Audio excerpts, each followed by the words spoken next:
വട്ടം ചിരിച്ചേ.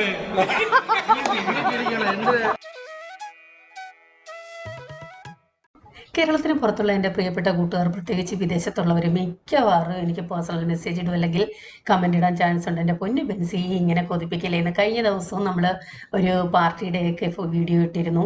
അത് കണ്ടപ്പോൾ തന്നെ പറഞ്ഞ നാട്ടിൽ ഫുഡ് കഴിക്കാൻ കൊതിയാവുന്നു എന്ന്. അത് എനിക്ക് മനസ്സിലാവും, കാരണം ഞാൻ ബോംബെയിലായിരുന്ന സമയത്തും ഇതുപോലെയൊക്കെയുള്ള സദ്യ വീഡിയോകൾ, പ്രത്യേകിച്ച് ഇലയ്ക്കകത്തൊക്കെ ഉള്ളത് കാണുമ്പോൾ ഭയങ്കര ഒരു കൊതിയായിരുന്നു നാട്ടിൽ പോകാനൊക്കെ ആയിട്ട്. അതങ്ങനെയാണ്, നമ്മൾ മലയാളികളുടെ ഒരു വികാരമാണല്ലോ ഇലയിൽ ഒരു സദ്യ കഴിക്കുക എന്നുള്ളത്.